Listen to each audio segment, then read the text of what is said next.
बड़ी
Aho, ini kita sama-sama lagi, tuh माझ्या फिरवतो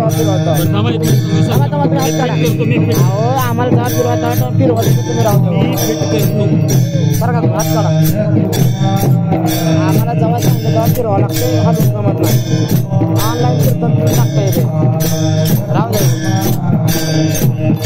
व्हिडिओ शूटिंगवाला आहे मी माहिती नाही असं तुमचं काढा की तुमच्या मोबाईलमध्ये काढा की तुमच्यात मी एक वेगळं असं दाखवतो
सर्वांग निर्मळ चित्त तैसे गंगाजळ मुखे अमृताची वाणी देह देवाचे कारणी तुका म्हणे जाती ताप दर्शने विश्रांती मुखे अमृताची वाणी देह देवाचे कारणी हरि हरि महायोग पीठे तटे भीमरथ्यां परम पुंडरीकाय दासं विंदे समागत्य तिष्ठन्तमानन्दकन्दं परब्रह्मलिङ्गं भजे पाण्डुरङ्गं परब्रह्मलिङ्गं भजे पाण्डुरङ्गं भजे व्रजे कमण्डनं समस्तपापखण्डनं भक्तचित्तरञ्जनं सदैव नन्दनन्दनं सुपिच्छमुच्छमस्तकं सुनादवेणु हस्तकम् अनङ्गरङ्गसागरं नमामि कृष्णनागरं नमामि कृष्णनागरं नमामि कृष्णनागरं पाण्डुरङ्गाधरो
विधेन्द्रादिदेवै सदा स्तूयमानं समाधिस्थमूर्तिं भजे ज्ञानदेवम्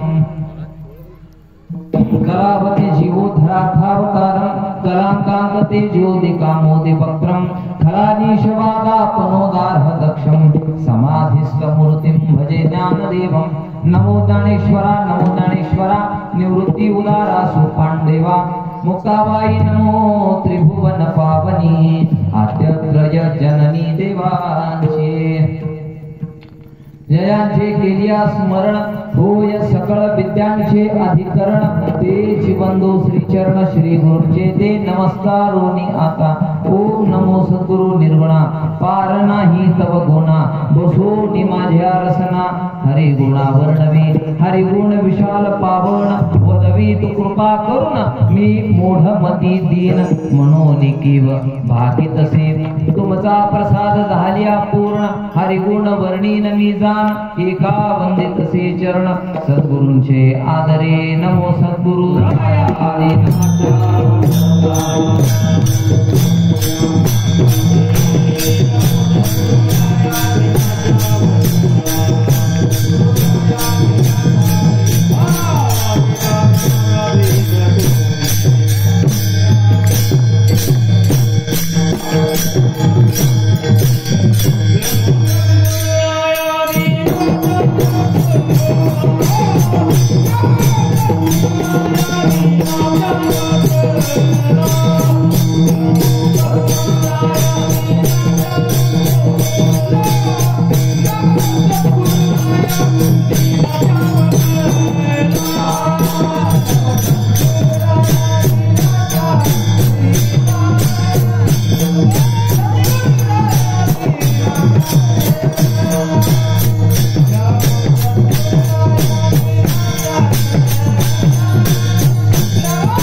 वत्सला पावा वेदासाला ब्रीद तुझे ब्रीद तुझे जगी पतित पावन दासासी रक्षण सर्व काळ मस्तक हे पायावरी या वारकरी संतांच्या शुद्ध बीजा पोटी फळे रसाळ मोठी मुखी अमृताची बाणी देह देवाची कारणी श्रीमंत श्री जगद्गुरु तुकोबाराय प्रस्तुत अभंगातून एका संतांचं एका साधूचं भगवत भक्ती करणाऱ्या एका महान भगवत भक्ताचं लक्षण हे काय असतं किंबहुना भगवंताच्या भक्तीला लागलेल्या भक्ताच्या अंतःकरणामध्ये भावदशा काय असते त्याचं वर्णन जगद्गुरु तुकोबाराय या अभंगातून करतात. विठोबा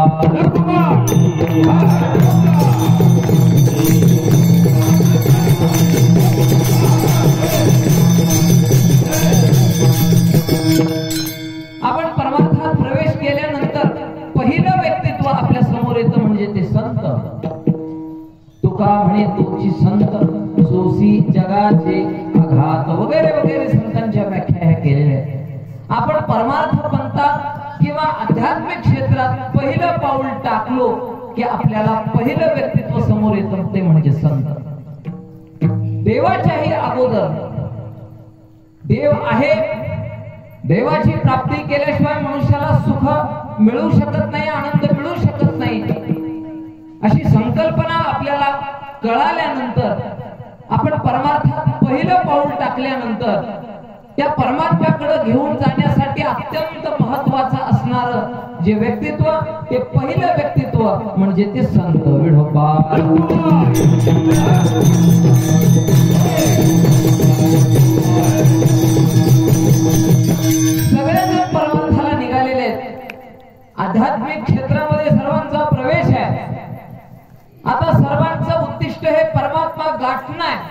सच्चिदानंद स्वरूपता प्राप्त करणं आहे. सगळ्या चराचर विश्वामध्ये व्यापून असणाऱ्या त्या परमात्म्याला सर्वांना पाहायचंय. परमात्म्याचं अनगणित वर्णन साधू संतांनी केलेलं आहे. कसा दिसतो परमात्मा, काय स्वरूप आहे परमात्म्याचं, कुण्या देशात तो परमात्मा राहतो, किंबहुना त्याचं अस्तित्व नेमकं कुठं आहे, ह्या सगळ्या प्रश्नांची उत्तरं शोधण्याकरता ज्यावेळी आपण आध्यात्मिक प्रांतात येतो त्यावेळी त्या सगळ्या गोष्टींचं निराकरण एकाच व्यक्तित्वाजवळ होऊ शकतं, ते म्हणजे संत विठोबा.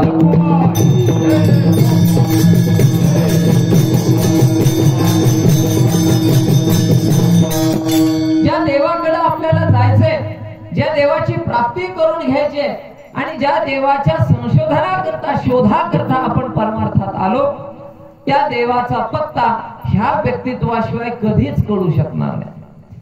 संत असतील तरच आपल्याला देवाचा पत्ता सापडणार आहे, अन्यथा कधीच सापडणार नाही. संत म्हणतातच त्याला की ज्याला देव प्राप्तीचा निश्चित मार्ग हा जीवनामध्ये सापडलेला. देव मूर्तिमंत ज्यांच्या घरात नांदतो, किंबहुना असं सांगतात की भगवान परमात्म्याचं वैकुंठ हे सदन आहे. वैकुंठामध्ये तो परमात्मा राहतो, पण तो संतांच्या भक्तीला इतका प्रसन्न झाला, मध्ये वाजू नका, संतांच्या भक्तीला इतका प्रसन्न झाला, संतांची भक्ती इतकी देवाला आवडली की त्या वैकुंठामध्ये सुद्धा त्या परमात्म्याला राहावे ना. त्या वैकुंठातलं सुख सुद्धा भगवंताला फिकं वाटू लागलं. इतका प्रेमरस संतांच्या जीवनामध्ये त्या भगवंताला देखील सापडला. देव तर सापडेल यात शंकाच नाही, पण जगातलं सर्वोच्च सुख आणि जगातलं सर्वोच्च प्रेम हे सुद्धा आपल्याला संत ह्याच व्यक्तित्वाजवळ सापडेल. विठोबा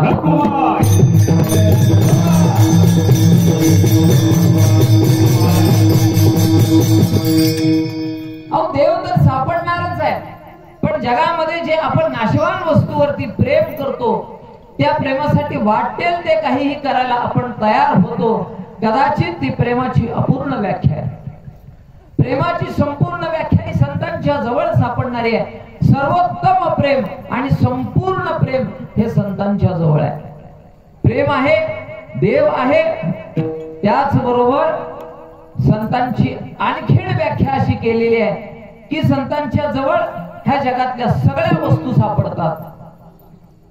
संतांच्या भांडारात असे सगळे पदार्थ हे प्रत्यक्ष ठेवलेले आहेत. संत उदार भरले अनंत भांडार, घातला दुकान देते आलियासी दान, संत उदार भरले अनंत भांडार. मुक्ती सगळं काही ह्या संतांच्या दरबारात आहे, संतांच्या घरात आहे. आणि देव त्यांच्या घरामध्ये निश्चित आहे, प्रेम त्यांच्या घरामध्ये निश्चित आहे. पण ह्या जगातली कुठलीही गोष्ट जर तुम्हाला पाहिजे असेल तर ती सुद्धा ह्या संतांच्याच घरामध्ये ठेवलेली आहे. Vithoba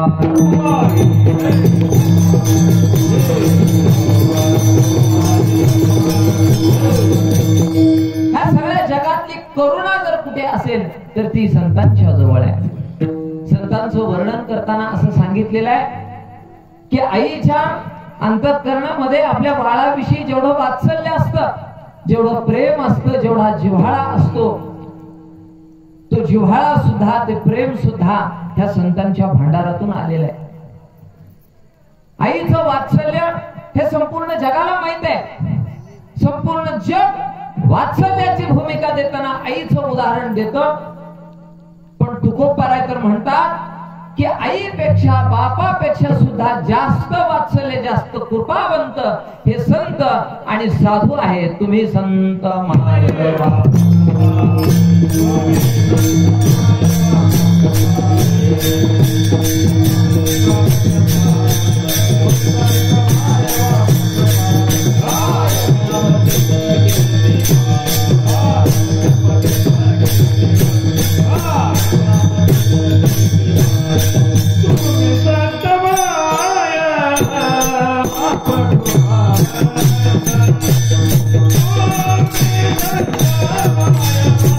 Thank you.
संपूर्ण जगाचं अलौकिकत्व ज्या संतांच्या चरणाशी आहे किंवा संत हे व्यक्तित्व जसं जीवनामध्ये विशेष आहे, त्या व्यक्तित्वाचं वर्णन करताना जगद्गुरु तुकोबाराय म्हणतात, काय वाणो आता न पुरे हे वाणी मस्तक चरणी ठेवीतसे, किंवा तुम्ही संत माय बाप कृपावंत काय मी पतित कीर्तिवानो. तुम्ही संत, तुम्ही नुसते संत नाहीत तर माझ्या सगळ्या जीवनाची चिंता वाहणारे तुम्ही मायबाप आहात. तुम्ही संत माय बाप कृपावंत काय मी पतित कीर्तिवानो.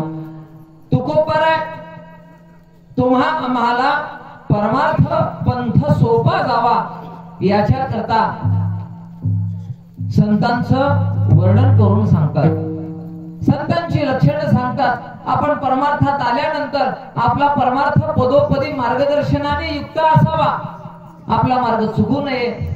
आपल्याला परमात्म्याचं जशास तसं मूर्तिमंत स्वरूपाचं ज्ञान व्हावं याच्या करता जो परमात्मा ज्या साधू संतांना स्पष्टपणे माहित आहे त्या साधू संतांची भेट आपल्याला व्हावी, त्या साधू संतांचं दर्शन आपल्याला व्हावं, त्या साधू संतांना आपल्याला ओळखता यावं याच्या करता जगद्गुरु तुकोबाराय साधू संतांचं लक्षण सांगतायत. पण लक्षण सांगत असताना काय वर्णन करावं ह्या साधू संतांचं, कुठली उपमा द्यावी. हा तुकोबाराय म्हणतात, काय वाणो आता न पुरे हे वाणी मस्तक चरणी ठेवीतसे. तुमचा महिमा मी काय वर्णन करावा, करू शकत नाही. शेष स्तुती प्रवर्तला जिव्हा चिरोनी परंग झाला. तरी भगवंताची कीर्ती वर्णन करण्याकरता शेषाने तोंड उघडलं आणि 1000 मुखांचा वर्णित 1000 मुखांचा असणारा शेष सुद्धा तिथे थांबला. त्याला वर्णन करता आलं नाही. तसंच संतांच्या बाबतीत आहे. देवते संत निमित्त त्या प्रतिमा. साक्षात संत म्हणजे देव आहे. ते चालते ज्ञानाचे बिंब, ते तयाचे अवयव, ते सुखाचे कोंब. हा ते चालते ज्ञानबिंब आहे. जगातलं सर्वात श्रेष्ठ ज्ञान मूर्तिमंत संतांच्या अंगी उतरलेलं आहे. ते तयाचे अवयव, ते सुखाचे कोंब. त्यांचे अवयव, त्यांचं शरीर म्हणजे साक्षात सुखाला फुटलेलं कोंब आहे. वर्णन आहे संतांचं. आणि अशा संतांची आपल्याला ओळख व्हावी. त्यांच्या जवळ गेल्यानंतर आपल्याला देवाचा पत्ता कळावा. देव नेमकं काय, व्याख्या काय, संकल्पना आहे ते आपल्या लक्षात यावं याच्याकरता अगोदर संत लक्षात येणं गरजेचं आहे. त्याकरता संतांचं वर्णन करण्याकरता ज्यावेळी तुकोबाराय प्रवृत्त झाले, तुकाराम महाराजांनी आपलं तोंड संतांच्या वर्णनाकरता उघडलं, त्यावेळी तुकोबारायांची सुद्धा वाणी तिथे विश्राम पावली. तुकोबाराय सुद्धा म्हणतात, फार मोठा महिमा आहे. काय महिमा सांगावा, काही सांगू शकत नाही. हा थोरी व सांडिली आपुली परिसे नेने शिवो कैसे लोखंडासी. जगाच्या कल्याणा संतांच्या विभूती देह कष्टविती परोपकारे. हे साक्षात संत ह्या जगामध्ये केवळ तुम्हा आम्हा जड जीवांच्या अज्ञानी जीवांच्या कल्याणाकरता इथे आले. त्यांचा कुठलाही हेतू ह्या जगामध्ये येण्याचा नाही, अजिबात नाही. जगाच्या कल्याणा संतांच्या विभूती देह कष्टविती परोपकारे. केवळ जगाचं कल्याण साधावं म्हणून ते ह्या ठिकाणी आले. तुम्हा आम्हाला उपदेश केला आणि पुन्हा स्वस्थानाला त्यांनी प्रस्थान केलं. संत येतातच याच्या करता की तुम्हा आम्हाला आपल्या अंतरात्म्यामध्ये, आपल्या मनामध्ये, आपल्या अंतःकरणामध्ये, आपल्या स्वरूपामध्ये असणाऱ्या स्वरूपस्थ देवाचं दर्शन व्हावं. तो देव आपल्याला कळावा जो देव आपल्याला अजिबात माहित नाही. अमर आहा खरे की पहा खोटे तुकोबाराय म्हणतात. तुम्ही साक्षात देव स्वरूप आहात, तुम्ही सच्चिदानंद स्वरूप आहात, तुमच्या अंतःकरणामध्ये देवाचं वास्तव्य आहे. पण जवळी असता जगत जीवन, जवळी असता जगत जीवन,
जवळी असता जगत जीवन का खांडोळी सीवन, एकाग्र करी म्हणतेने होईल समाधान रे. साक्षात तो परमात्मा तुझ्या अंतःकरणात आहे, तुझ्या शरीरात आहे, तुझ्या मनात आहे.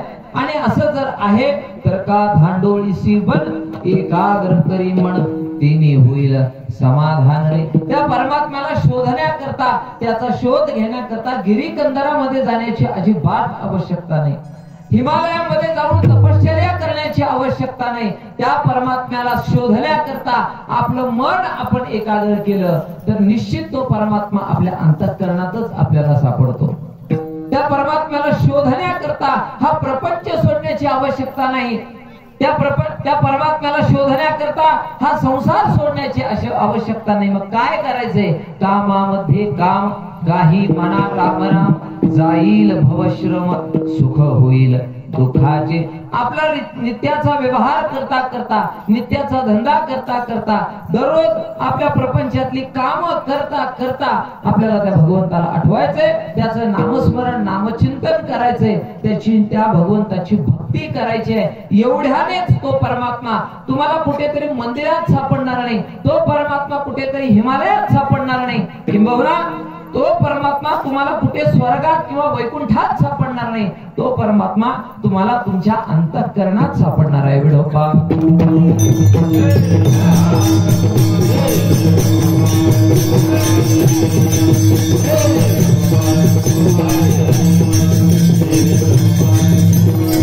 थोडा आवाज एकसारखा ठेवा, कमी जास्त करू नका, आवाज खेचतोय माईक.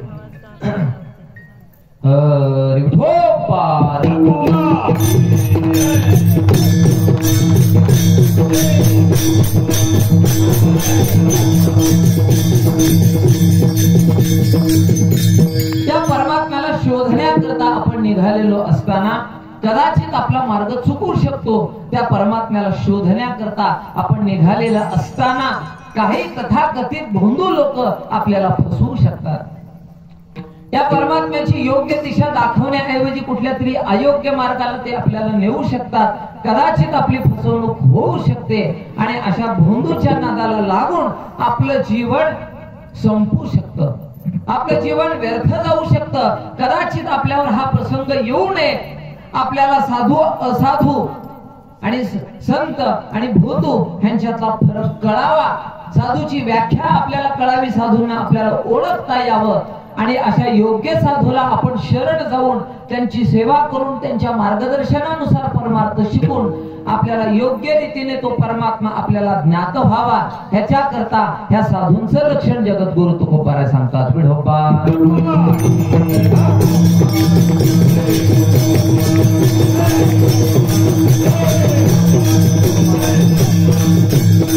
आज संतांचं वर्णन करणं कठीण आहे, कारण तुका म्हणे अंगी भावे ते आपण तरीच महिमान येईल कळो. त्या संतांचं महात्म्य जर कळवून घ्यायचं असेल तर आपल्या सुद्धा अंतःकरणामध्ये तितकी योग्यता पाहिजे. आपली जर योग्यता नसेल, आपल्याला जर तितकं ज्ञान झालं नसेल, किंबहुना तितकी आपल्या अंतःकरणामध्ये श्रद्धा आणि भाव नसेल तर संतत्व हे आपल्याला कळणार नाही, सहजासहजी कळणार नाही. संतत्व कळण्याकरता सुद्धा आपला काहीतरी अधिकार असावा लागतो. आपल्याही अंतःकरणामध्ये भगवान परमात्म्याच्या भेटीची ओढ असावी लागते. काही वेळेला संतांची परीक्षा पाहावी, संतांची आपली योग्यता नसताना सुद्धा काहीतरी मत्सर बुद्धीने, कुत्सित बुद्धीने संतांचा अपमान करावा या हेतूने काही लोक संतांकडे पाहतात, संतांना प्रश्न विचारतात. पण ते पाहणं किंवा ते प्रश्न विचारणं योग्य नाही. संत हे परीक्षणा करता नव्हे, तर संत हे आपल्याला देवत्वाची प्राप्ती करून देण्याकरता आहेत. निश्चित संतांना हजारो प्रश्न विचारावे, पण केव्हा जर खरंच आपल्याला भगवंताच्या प्राप्तीची ओढ असेल, खरंच जर आपल्या अंतःकरणामध्ये ह्या चराचर विश्वामध्ये व्यापून असणाऱ्या परमात्म्याला पाहण्याची ओढ असेल, जिज्ञासा असेल, आपल्या अंतःकरणामध्ये जर त्या परमात्म्याला जाणण्याविषयीचं कुतूहल असेल, तर निश्चित संतांना हजारो प्रश्न विचारावे आणि ते प्रश्नाचे उत्तर देण्याकरता संत या भूतलावर आलेले आहेत. विढोबा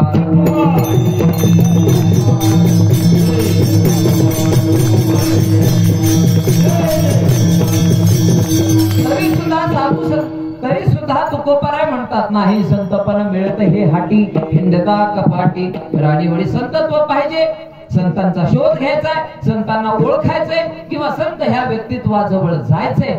तुम्हाला संत कुठे भेटणार आहेत? संत बाजारात भेटतील? अजिबात नाही. नाही संतपण मिळत हे हाटी, हाटी म्हणजे बाजार. आपल्याला संत बाजारात मिळणार नाहीत. कुठे मिळणार आहेत? हिंडता कपाटी राणी वणी. हा एखाद्या गिरीकंदरामध्ये, एखाद्या गुहेत किंवा हिंडता कपाटी, कपाटी अर्थात गुहेत किंवा रानामध्ये म्हणजे जंगलामध्ये तपश्चर्या करीत असलेले संत भेटतील का? नाही. मग कुठे भेटणार आहेत संत? संत आपल्या मध्येच आहेत. कदाचित तुम्ही गिरीकंदरात गेलात, हिमालयात गेलात, एखाद्या जंगलात गेलात, एखाद्या गुहेत गेलात, तुम्हाला योगी भेटतील, भगवंताच्या भेटी करता साधना करणारे हजारो साधक भेटतील, पण तुम्हाला संत मात्र तिथे सापडणार नाही. कारण संत हे तुमच्या आमच्या कल्याणाकरता आलेले आहेत आणि ते संत ते कल्याण करण्याकरता आम्हा लोकांमध्येच राहतात, पण ते आपल्या सारखेच दिसतात, आपल्या सारखेच राहतात. कदाचित त्यांना आपल्याला ओळखणं शक्य होणार नाही. म्हणून संतांचं लक्षण जे 4-2 लक्षणावरून तरी संतांना कदाचित आपल्याला ओळखण्याची बुद्धी येईल, युक्ती साधेल. म्हणून जगद्गुरु तुकोबाराय या अभंगातून संतांचं महात्म्य सांगतात. संतांचं महात्म्य सांगत असताना त्यांची पूर्वपीठिका सुद्धा सांगतात. अभंगाचं पहिलं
संतांचं लक्षण सांगत असताना जगद्गुरु तुकोबाराय म्हणतात, शुद्ध बीजा पोटी फळे रसाळ गोमटी. संतांचं लक्षण तर सांगणारच आहे, संत नेमके कसे आहेत. पण एक पूर्वपीठिका सांगतो की जर फळ रसाळ आणि गोमट असेल तर लक्षात ठेवा ते बीज शुद्ध असणार आहे, ते बीज संस्कारी असणार आहे, ते बीज परिपक्व असणार आहे. अर्थात जिथे कुठे कुळ पवित्र दिसेल, जिथे कुठे एखादं कुळ संस्कारी दिसत असेल तर निश्चित लक्षात ठेवा त्या कुळामध्ये सुद्धा एखादं संतत्व लपलेलं आहे. कारण एखादा महाकाय विशाल वृक्ष आहे, फळा फुलांनी बहरलेला आहे आणि रसाळ आणि गोमटी फळं, गोमटी अर्थात सुंदर किंवा रसाळ म्हणा किंवा देखणी म्हणा, गोमटी या शब्दाची बरेचसे अर्थ आहेत, वेगवेगळ्या अर्थाने तो शब्द संतांनी वापरलेला आहे. सुंदर म्हणा, बहारदार म्हणा, बहारदार म्हणा किंवा अशा वेगवेगळ्या स्वरूपाने अत्यंत सौंदर्याने नटलेला आणि रसाळतेनं भरलेला जर एखादं फळ असेल, एखादा वृक्ष असेल, फुलाचा असेल तर फुलांनी भरलेला असेल, फळाचं असेल तर फळांनी भरलेला असेल, अर्थात त्याचं बीज शुद्ध असणार आहे, परिपक्व असणार आहे, संस्कारी असणार आहे. मग तसं जर असेल तर एखाद्या कुळामध्ये हे संतत्व लपलेलं आहे, लक्षात ठेवा. आणि मग त्या संतांमध्ये, त्या कुळामध्ये आल्यानंतर, त्या व्यक्तित्वाकडे पाहिल्यानंतर तुमच्या लक्षात येईल की त्याची वाणी सुद्धा अमृतमय झालेली आहे. अभंगाचं दुसरं चरण.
फार सुंदर वर्णन संतांच्या स्वरूपाचं संतांच्या ग्रंथांमध्ये केलेलं आहे. तुम्हाला संत जर पाहायचे असतील तर तुम्ही तुकाराम महाराजांचा गाथा उघडून पाहिलात, ज्ञानोबरांची ज्ञानेश्वरी पाहिलात, नाथांचं भागवत पाहिलात आणि भगवान श्रीकृष्णाने अर्जुनाला उपदेश केलेली गीता जरी पाहिलात, असं स्पष्ट संतांचं वर्णन त्याच्यामध्ये केलेलं आहे की तुम्हाला सहजासहजी संत कळून येतील. आणि पहा, संतांना ओळखल्याशिवाय, संतांच्या संगतीत गेल्याशिवाय अजिबात आपल्याला आपल्या स्वरूपाचं ज्ञान होऊ शकणार नाही. देवत्व कधीच आपल्याला प्राप्त होऊ शकणार नाही. देवत्वाकडे जाण्याची पहिली पायरी म्हणजे हे संतत्व आहे. आणि नेहमी साधू संतांनी जर भगवंताकडे काही मागितलं असेल तर संतांची संगत मागितलेली आहे, संतांचा सहवास मागितलेला आहे. एवढ्या शेवटच्या स्तरावर जाऊन संतांची संगत मागितलेली आहे की संत समागम एखादी परी व्हावे त्यांचे द्वारी श्वान याती. देवा मला संतांची संगत पाहिजे, संतांचा सहवास पाहिजे आणि त्याच्या करता जर कदाचित माझं पूर्व पुण्य मनुष्य देहामध्ये येण्याचं नसेल कदाचित, तर भगवंता तुझ्याकडे एक मागणं आहे, कुठल्या जन्मात का घालेनास काही हरकत नाही. तुका म्हणे गर्भवासी सुखे घालावे आम्हासी. कुठल्याही गर्भवासामध्ये घाल, कुठलाही देह मला दिलास तर चालेल, पण मला संतांची संगत पाहिजे. कदाचित एखाद्या वेळेला जर माझं पूर्व पुण्य मनुष्य देहामध्ये येण्याचं नसेल, माझ्या वाट्याला असं कदाचित कर्म आला असेल की मला कुत्र्याच्या जन्माला जावं लागतंय, तरी सुद्धा भगवंता अजिबात तुझ्याकडे तक्रार नाही, पण जरी कुत्रा जरी केलंस तरी सुद्धा मला संतांच्या संगतीत कर. इतकी संतांची संगत साधूंनी मागितली. संतांचे द्वारी श्वान याती व्हावे त्यांचे द्वारी श्वान याती. हा संतांचे नानी होईना मी किडा, कसलंही मला संतांचं सान्निध्य दे. संतांच्या गटारात वळवळणारा किडा जरी असलं तरी चालेल, पण मला संतांची संगत पाहिजे. अर्थात भगवंताच्या प्राप्ती करता संतांची संगत इतकी महत्वाची आहे, इतकी महत्वाची आहे की त्या संतांच्या संगतीशिवाय कधीच आपल्याला परमात्म्याचं ज्ञान होऊ शकत नाही. विढोबा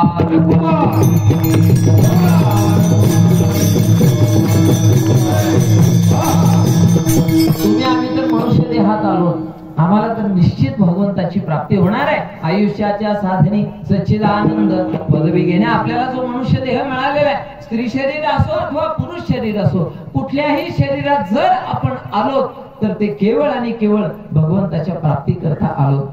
मला माहित आहे टाइम खूप कमी आहे, आज तिकडे कीर्तन सेवा आहे, फार संतांचं रसाळ वर्णन केलेलं आहे. आमचे ड्रायव्हर साहेब खोलावतायत, टायमिंग खूप कमी आहे सेवा. आज तिकडे पण जायचंय, आटोपती सेवा घेणारच आहोत. कदाचित आपण पुढच्या वेळी जेव्हा कीर्तन सेवा असेल तेव्हा निश्चित संतांचं रसाळ वर्णन ऐकू. आपल्याला सुद्धा संत स्पष्ट कळतील अशा स्पष्ट आणि सोप्या शब्दात संतांनी आपल्या वाङ्मयामध्ये संतांचं वर्णन केलेलं आहे, साधूंचं वर्णन केलेलं आहे, भक्ताचं वर्णन केलेलं आहे. तुमच्या मनामध्ये भगवंताच्या प्राप्ती करता निघाल्यानंतर जी पण काही शंका येणार असेल त्या प्रत्येक शंकेचं निरसन हे साधूंच्या संतांच्या ग्रंथामध्ये केलेलं आहे. फक्त आपल्या अंतःकरणामध्ये तशी जिज्ञासा आणि ओढ पाहिजे. संतांचं वर्णन अभंगात केलंय. आता सेवा आटोपते, त्याच्यामुळे थोडक्या वेळेत आपल्याला सेवा संपवायची. इकडच्या गावचे पण लोक वाट बघत बसलेत, पण हा पुण्यतिथी सोहळा आहे. सदाशिव पाटील आणि मातोश्री भागीरथीबाई पाटील यांचा हा पुण्यस्मरण द्वितीय पुण्यस्मरण सोहळा आहे. ह्या निमित्ताने का होईना सर्वांना संत शब्दांचं श्रवण घडावं. कीर्तन ह्याचा उद्देशच आहे की सर्वांना आपल्याला भगवंताविषयीचं ज्ञान प्राप्त व्हावं. तुम्ही आम्हीच प्रपंचात रमलेली माणसं, आपल्याला भगवंत फार दूरचा आहे, तो कदाचित आपल्या अंतःकरणातच आहे, पण तो इतका आपण प्रपंचात रमल्यामुळे दूर वाटतोय की त्याला भेटणं सुद्धा हजारो कोसावरच वाटतंय. तो परमात्मा आपल्या अंतःकरणात आहे, आपल्या पेशी पेशीत तो परमात्मा आहे, त्या परमात्म्याचं स्वरूप आहे. पण नेमकं त्याचं काय स्वरूप आहे हे संतांच्या संगतीत गेल्याशिवाय अजिबात कळणार नाही. म्हणून संतांचं महात्म्य सुद्धा सांगणं गरजेचं आहे. म्हणून साधू संतांनी संतांचं वर्णन केलेलं आहे आणि सर्वांना हे संतांचे 4 शब्द कळावेत, संतांच्या 4 शब्दांचं श्रवण व्हावं, सर्वांना पुण्यप्राप्ती व्हावी. पुण्यप्राप्ती याचा अर्थच असा आहे की परमात्म्याकडे जाण्याचा आपला मार्ग जितका सुटसुटीत होईल, जितका स्पष्ट होईल, अर्थात त्यालाच पुण्य म्हणतात. एक सोपी व्याख्या मी आपल्या करता सांगतो. पुण्याची पौराणिक व्याख्या खूप वेगवेगळी आहे.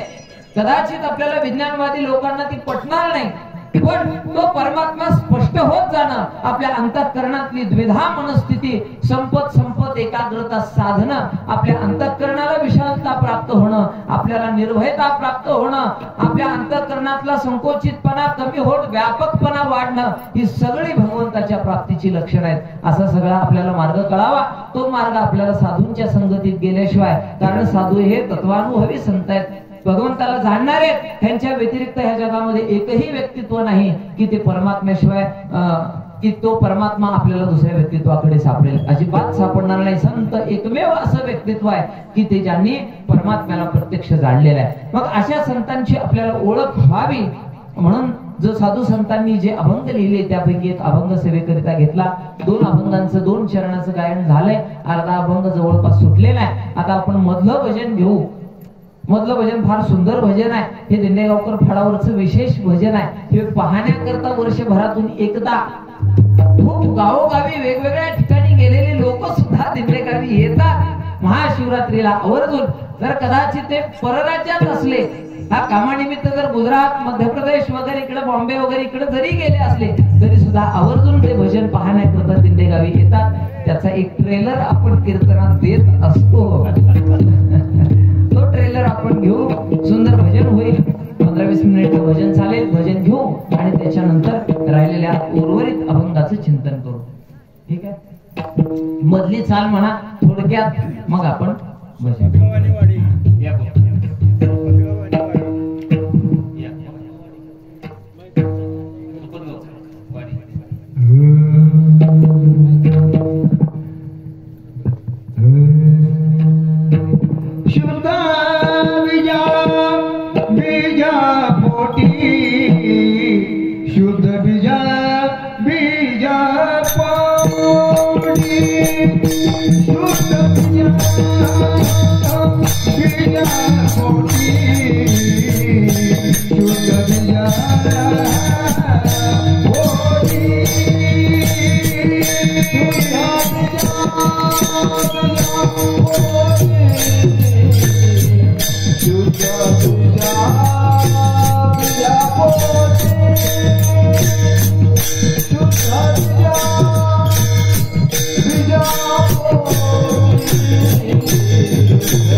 Hey, hey, hey, hey.